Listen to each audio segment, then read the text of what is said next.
I have never gasped so loud in my life, not even when I almost hit a deer. Oh, I would have cut him out way sooner than she did. I've got to get to the bottom of this. A TikToker recently went viral for exposing her boyfriend. Looks like you had some company. And a key piece of iPhone technology led to his secrets being revealed. It's a bit like a GIF, but with sound. But this isn't the only story of love going south. And I messaged him saying, hey, I know what you're doing. We did our research and found out how and why this could happen. We have a full kettle and it's about to spill.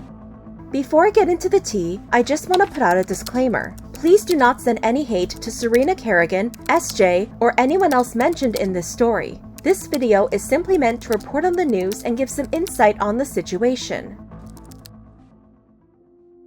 Let's imagine a scenario. You're dating someone you love and trust. You believe your relationship is solid, and you don't give a second thought when your partner goes away on a trip, but then you discover something that completely shatters your trust. That's what happened to TikToker and Siesta Key reality star Serena Kerrigan.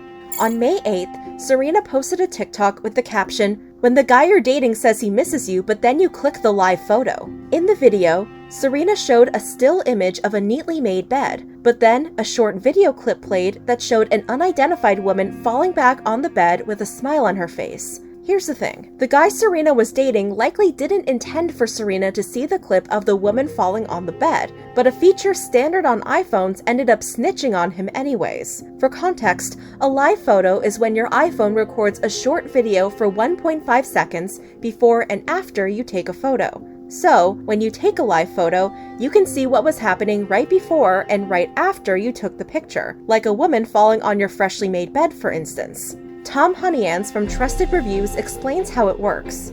All you need to do is open the camera app, make sure the little circular icon between the HDR and timer icons is yellow. It should already be on by default, but if not, give it a tap to activate live photos. Then just simply take a picture and you'll see a little live notification pop up as the iPhone captures a 1.5 seconds of video either side of the photo.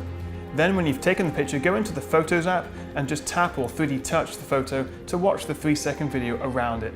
As Tom explained, the live photo feature is turned on by default, meaning a user would have to manually turn it off if they didn't want their photos to be live. Serena's TikTok quickly went viral, with over 14.2 million views and over 19,000 comments. Many people were living for the story. Always click the live photo. Did you screenshot it and send it to him? But he misses you though. I bet he tried telling you she was a ghost. Several people pointed out the crucial role Apple's technology played in exposing her boyfriend. Apple has your back. Caught in 4K live photo. Buying my husband an iPhone right now. But this isn't the only cheating story that went viral. On May 4th, TikToker SJ posted a video sharing her story of how she found out her ex-spouse was cheating on her. Her ex-spouse was working out of the country, and when he came back for a 2-week break, SJ said he was acting weird. So then he ends up leaving back a week early and then sends me a text saying, hey, I don't want to talk to you for an entire week. I'm not going to answer your phone calls, blah, blah, blah, because I want to make sure that if marriage is really what I want. He ghosted her, and when SJ tried to check their shared credit card balance, she learned the password was changed. So then I called the number on the back of the card, and since I'm an authorized user,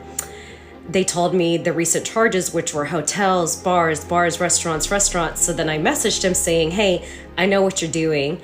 And he said, when I come back, I'll decide if we stay married. And I said, that's not how this works.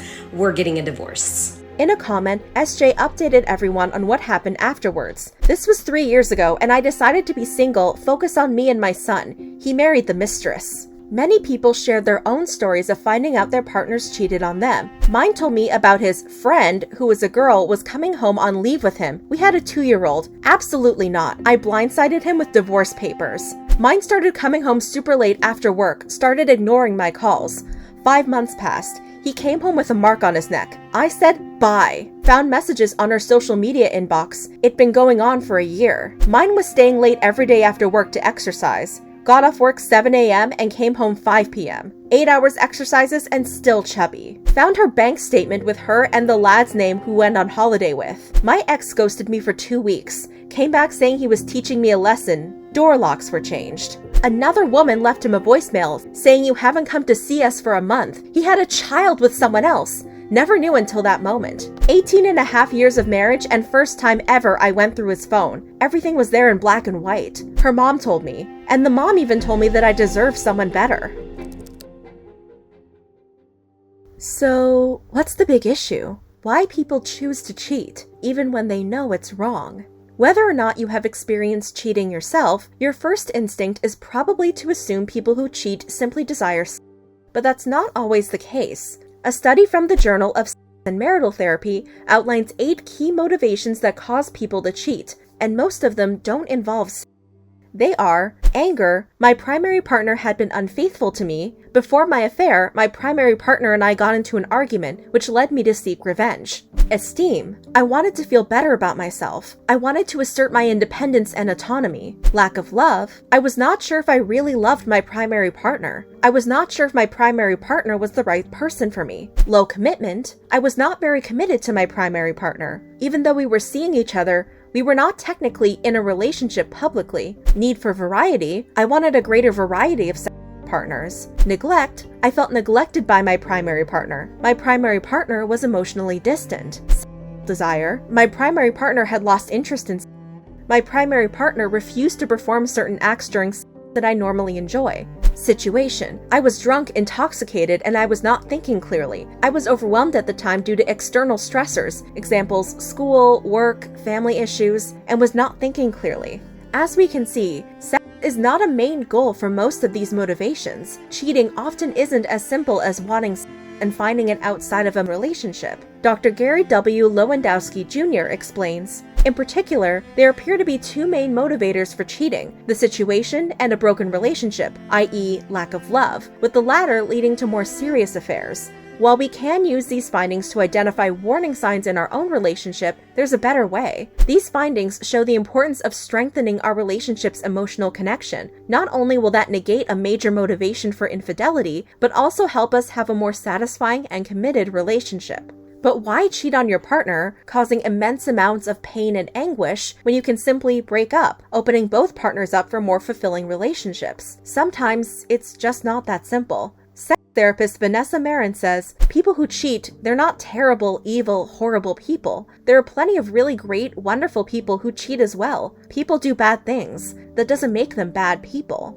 She also offers insight on why people cheat. We tend to think that people cheat because they're unhappy in their relationships, and that certainly can be true, but the reality is more complicated. It's important we recognize there are plenty of people in perfectly happy relationships who also cheat. They're feeling lost in some way, or they're feeling disconnected with some part of themselves, and so they look for an affair to fill some missing gap, fill some hole, help them figure out something going on within themselves. There may not be an issue in their relationship with their partner at all. So, what can you do if you're in the position to break up with your partner? The important thing to understand is you shouldn't put off a breakup. Dr. Amy Vigliotti says, there's no good time to break up. The longer you put it off, the more likely you could act in riskier ways. Since your mind has already left the relationship, your behaviors will likely follow. However, while there is no good time to break up, there are certainly better times to do it than others. Be together in person in a place that is preferably private. Please don't go the city route and leave it on a post-it note.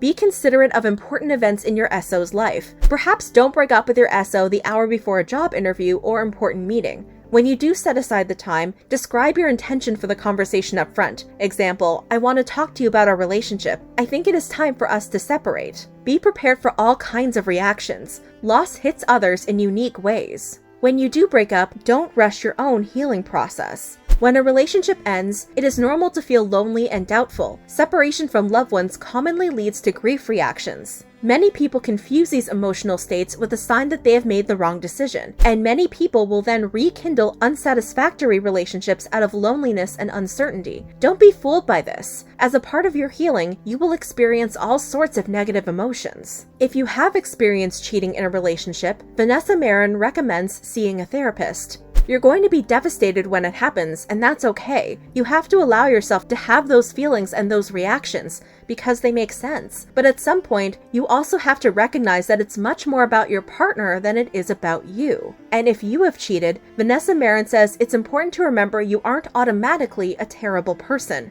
Cheating is a very serious thing. It's a very big deal, and you should take the time to really sift through all of those feelings and reactions you're having. At the same time, you also need to recognize that this doesn't make you a categorically terrible person. You are a good person who has done a bad thing. That's a huge difference. At the end of the day, it's good both Serena and SJ learned what their partners were doing, even if they should have found out under better circumstances. If you find yourself in this situation, it's important to remember the reasons for cheating may not always have to do with you as a person, and to take care of yourself and your feelings as you try to heal. What do you think about this story? What would you have done? Let me know in the comments below.